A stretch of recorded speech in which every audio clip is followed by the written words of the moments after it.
আসসালামু আলাইকুম ভাই। আজকের এই যে পানিবন্দী মানুষের মাঝে ত্রাণ সামগ্রী বিতরণ বাংলাদেশ জামাত ইসলাম ১৬ নম্বর নেহালপুর ইউনিয়ন শাখার উদ্যোগে আমরা এই কার্যক্রমের বিস্তারিত জানতে চাই আপনার কাছ থেকে, যেহেতু আপনি বাংলাদেশ জামাত ইসলাম ১৬ নম্বর নেহালপুর ইউনিয়নের সম্মানিত সভাপতি এবং জামাত ইসলাম মনোনীত চেয়ারম্যানই ক্যান্ডিডেট।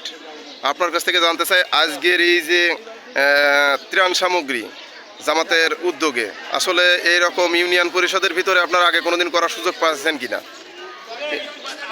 আসসালামু আলাইকুম। সম্মানিত দেশবাসী, আমরা 5 তারিখের পর থেকে উন্মুক্ত পাখির মতন আমরা সমস্ত জায়গায় বিচরণ করার সুযোগ পেয়েছি এবং সমস্ত রন্ধে রন্ধে কাজ করার সুযোগ পেয়েছি।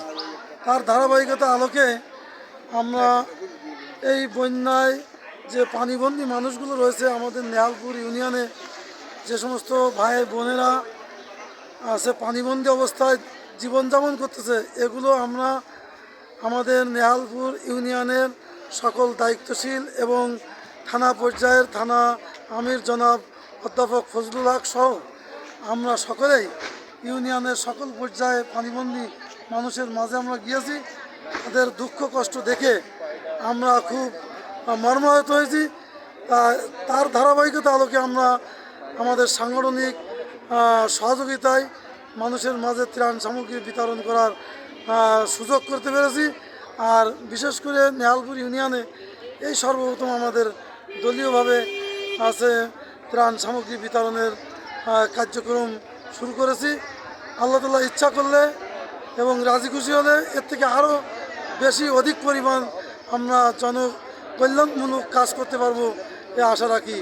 আর সকলের সুস্বাস্থ্য এবং দীর্ঘায়ু কামনা করি যে আল্লাহ তাআলা এই জন্য পানিবন্দী মানুষের যে বিপদ আপদ এগুলো আল্লাহ তাআলা তার আসমানি সহযোগিতার মাধ্যম দিয়ে যেন আমাদেরকে এগুলো থেকে মুক্তি দান করেন।